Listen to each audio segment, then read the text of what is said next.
इस प्रकार के कृत्य कर रहा है, कौन जो है फिल्मी जगत को बदनाम कर रहा है, कौन अपने भारत की गरिमा को ठेस पहुंचाने का कार्य कर रहा है, इन लोगों को चिन्हित करके इनके ऊपर दंडात्मक कार्रवाई होनी चाहिए। हम नहीं जानते हैं, एक्चुअल हीरो तो हम इंडियन आर्मी को मानते हैं जो लड़ती है बॉर्डर पे। ऐसे ऐसे कलाकारों का कि बॉलीवुड अधर्म की नगरी निश्चित रूप से कह सकते हैं। शाहरुख खान के बेटे आर्यन खान के घटना के बाद कह सकता हूं कि अधर्म की नगरी। कंगना रनावत के घर को तोड़ा गया, उसके बाद भी मैं कह सकता हूं कि अधर्म की नगरी। और बाला साहब ठाकरे जी जो पूर्णतः हिंदू। मैं ऋषि को बहुत आशीर्वाद देता हूं। हमारे यहाँ जब हमारा बच्चा किसी बड़े लक्ष्य की ओर जाता है तो हमारे यहाँ उसको हम लोग विजय तिलक करते हैं, और बात है सर, हम उसको विजय तिलक करना चाहते हैं अपने अयोध्या वासियों के साथ। ये छोटा सा निवेदन है भारतीय। देरी कैसे आइए मान जी।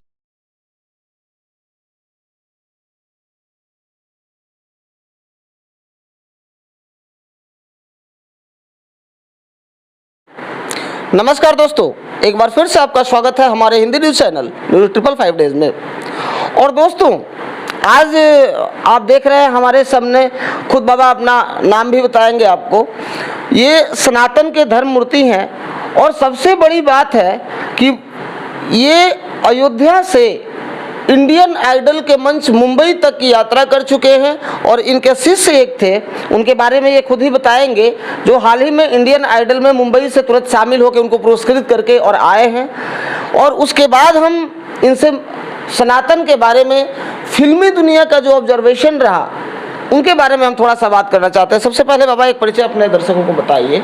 जी, मैं प्रेममूर्ति कृष्णकांत दास श्री निर्वाणी अनी अखाड़ा से और हनुमानगढ़ी का संत हूँ, और मैं परम पूज्य श्री श्री 1008 श्री महान श्री ज्ञानदास जी का कृपा पात्र शिष्य हूँ। सबसे पहले महाराज ये बताइए कि आप आमतौर पे देखा जाता है कि बॉलीवुड में जो फिल्में आती हैं उसमें कहीं ना कहीं सनातन का विरोध होता है। अभी आपने देखा पठान आई थी, उसमें भी इस तरह के कुछ दृश्य देखे गए। और उसी बॉलीवुड में आप भी सोनी टीवी के मंच पे गए, इंडियन आइडल के मंच पे गए, जो आज देश का एक बहुत बड़ा मंच है। कैसा महसूस किए आप? जी, निश्चित रूप से मैं बताना चाहूँगा कि फिल्मी दुनिया जो है वो हम लोग से परे है। एक साधु संतों की एक अलग दुनिया होती है, फिल्मी दुनिया एक अलग दुनिया है, वो आधुनिक दुनिया कह सकते हैं उसको। लेकिन आधुनिकता के इस दौर में अपनी अयोध्या से कल लाल ऋषि सिंह जब उस मंच पे गया तो सर्वप्रथम वो आके श्री हनुमान जी महाराज के श्री चरणों में निवेदन किया, और संत चरणों का आशीर्वाद ले प्राप्त करके वो उस मंच तक पहुँचा। और वहाँ पे जाने के बाद भी उन्होंने सनातन को भूला नहीं, वो यहाँ फिर पुनः आए और यहाँ फिर हनुमान लला का दर्शन प्राप्त किया। फिर वहाँ पे सोनी टीवी के माध्यम से वहाँ पे मुझको बुलाया गया, और वहाँ पे मैंने पाया कि जो भी लोग थे वो अब अयोध्या धाम से जुड़ रहे हैं, क्योंकि सनातन अब प्रगति की मार्ग पर अक्षर है। लोग अब सनातन को पहचान रहे हैं, क्योंकि अभी तक अयोध्या पे लोगों की दृष्टि नहीं थी, लेकिन अब राम मंदिर जिस प्रकार से बन रहा है, जिस प्रकार से केंद्र सरकार और प्रदेश सरकार की दृष्टि है अपने अयोध्या पर, पूरा विश्व गुरु कहलाता था भारत, वो विश्व गुरु की अब दृष्टि अयोध्या पे है। क्योंकि अयोध्या हमारी जानी जाती है अवध धाम दामाधिपति अवतारण प्रति राम, जहाँ भगवान राम ने स्वयं अवतार लिया है। ऐसी पावन भूमि अयोध्या धाम को किसी के परिचय की मोहताज नहीं है। अयोध्या खुद में एक आध्यात्मिक। महाराज जी, अयोध्या तो है ही, अयोध्या को तो पूरा विश्व का धर्मस्थल माना जाता है। जो नहीं मानते हैं वो उनकी अपनी भावनाएं हैं, लेकिन दुनिया स्वीकार करती है। इसमें कोई दुमत नहीं है। लेकिन जो आज एक तरह से देखा जाए तो अयोध्या धर्म की नगरी, और मैं सुशांत सिंह राजपूत के घटना के बाद कह सकता हूं कि बॉलीवुड अधर्म की नगरी। निश्चित रूप से कह सकते हैं। शाहरुख खान के बेटे आर्यन खान के घटना के बाद कह सकता हूं कि अधर्म की नगरी। कंगना रनावत के घर को तोड़ा गया, उसके बाद भी मैं कह सकता हूं कि अधर्म की नगरी। और बाला साहब ठाकरे जी जो पूर्णतः हिंदुत्व के चेहरे माने जाते थे, उनके नाम पे भी जूता उनके बेटों ने रख दिया, इसलिए भी मैं कह सकता हूं कि अधर्म की नगरी। बताइए महाराज जी, आपने क्या आकलन किया इस? जैसे जब रामायण काल था, जब रावण था, राम जी भी थे, जब श्री कृष्ण थे तब कंस भी थे। उसी प्रकार धर्म और अधर्म एक साथ चलते हैं, लेकिन सदैव सत्य की जीत होती है।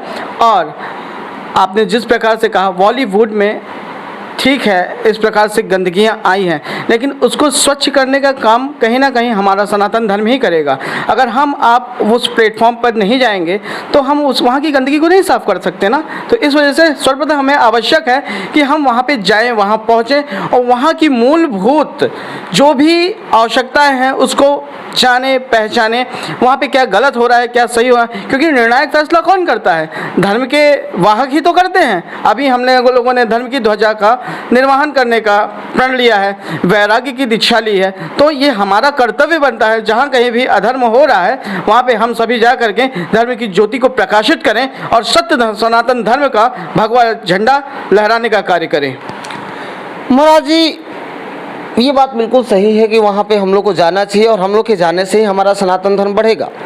लेकिन आज जो नए युवा जो उत्तर प्रदेश, बिहार, झारखंड, उड़ीसा, पश्चिम बंगाल जैसे क्षेत्रों से बिलोंग करते हैं, अगर वो जाकर उसी बॉलीवुड में अपनी पहचान बनाना शुरू करते हैं तो कुछ एक तथाकथित नेपोटिज्म को सपोर्ट करने वाले डायरेक्टर हुए, प्रोड्यूसर हुए या अभिनेता हुए, पता नहीं 70-80 साल के लोग हो गए, अब कब तक अपने को हीरो कहलाना चाहते हैं हम नहीं जानते हैं। एक्चुअल हीरो तो हम इंडियन आर्मी को मानते हैं जो लड़ती है बॉर्डर पे। ऐसे ऐसे कलाकारों को तो मैं पूछता भी नहीं हूँ, लेकिन लोग मानते हैं इसलिए हमें क्वेश्चन करना पड़ता है।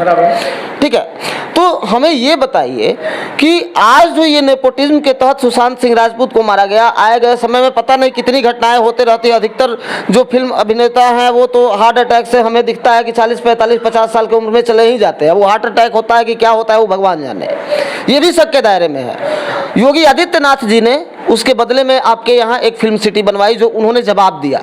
आप किस रूप में जवाब देना चाहेंगे इस उत्तर प्रदेश के धरती से? थोड़ा सा सुशांत सिंह राजपूत की घटना को भी मैं चाहता हूं कि आप विस्तार से प्रकाश डालें। यदि कोई भी घटना होती है सर्वप्रथम उसकी निर्णायक जांच होनी चाहिए, क्योंकि जो हमारे यहाँ इंटेलिजेंस एजेंसियाँ बनाई गई हैं उसकी यही भूमिका है कि जब इस प्रकार की संदिग्ध परिस्थितियाँ आती हैं तो उनमें उनकी अहम भूमिका होती है। तो मैं चाहता हूँ कि जो भी इस प्रकार की यदि घटनाएँ होती हैं, इस प्रकार के कृत्य होते हैं, सर्वप्रथम तो ये दुर्भाग्यपूर्ण है, ऐसा नहीं होना चाहिए। और मान लीजिए अगर ऐसा होता भी है तो CBI जैसे उच्च जाँच होनी चाहिए कि जिससे कि पर्दाफाश हो सके कौन इस प्रकार के कृत्य कर रहा है, कौन जो है फिल्मी जगत को बदनाम कर रहा है, कौन अपने भारत की गरिमा को ठेस पहुंचाने का कार्य कर रहा है। इन लोगों को चिन्हित करके इनके ऊपर दंडात्मक कार्रवाई होनी चाहिए। मतलब कहीं ना कहीं आपको भी लगता है कि बॉलीवुड में हमारे युवाओं का भविष्य सुरक्षित नहीं है और उसके एवज में योगी आदित्यनाथ जी ने बहुत अच्छा सराहनीय, बहुत सुंदर, बहुत सराहनीय कार्य किया। मैं पूज्य श्री योगी आदित्यनाथ जी को बहुत हार्दिक बधाइयाँ देना चाहिए, क्योंकि उनके शासनकाल में जिस प्रकार से गुंडे माफियाओं का राज था, जंगल राज था, उस पर नियंत्रण पाया गया है। और योगी आदित्यनाथ जी से मैं पूर्णतः संतुष्ट हूँ। वो प्रदेश के लिए, नेतृत्वकर्ता के लिए बहुत योग्य व्यक्ति हैं और वो नित्य निरंतर ऐसे ही प्रगति करते रहें। उनके लिए मैं हम हनुमान जी महाराज से ये मंगल कामना करता हूं। अच्छा, एक लास्ट क्वेश्चन है आपसे।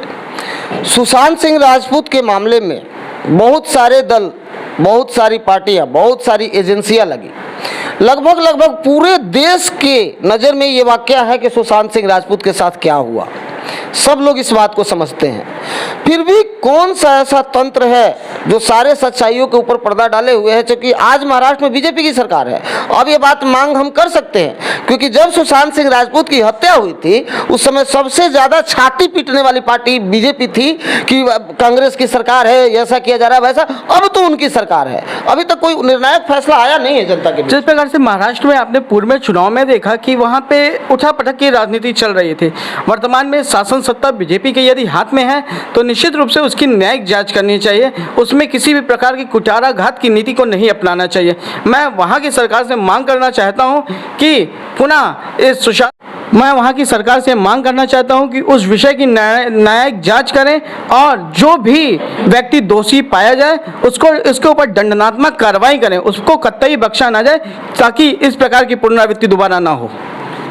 जैसा कि आप सुन रहे थे महाराज जी को, और ये इंडियन आइडल के मंच पे जाके अपनी हुंकार लगा आए हैं, अपने शिष्यों को वहां तक भेज आए हैं और उसके बाद भी ये सुशांत सिंह राजपूत के न्याय के पक्ष में है। और मैं भी ये बात, न्यूज़ 555 डेज भी ये बात कहता है कि सुशांत सिंह राजपूत के साथ क्या हुआ लगभग आज के समय में पूरे देश को आकलन है। फिर भी अगर सुशांत सिंह राजपूत को न्याय नहीं मिल रहा है तो पूरे देश का भरोसा धीरे धीरे भारतीय कानून से उठेगा, क्योंकि सुशांत सिंह राजपूत आने वाले समय का एक चमकता सितारा था और उसका उज्जवल भविष्य था। फिल्म इंडस्ट्री के अच्छे अच्छे दिग्गज अभिनेता भी जो थे वो सुशांत सिंह राजपूत के अभिनय से खार खाया करते थे और उसी का परिणाम था कि सुशांत सिंह राजपूत आज हमारे बीच नहीं है। लेकिन हम उनकी लड़ाई को तब तक लड़ेंगे जब तक न्याय नहीं मिल जाता है। Rakesh Kumar Pandey, news 555 days, Ayodhya.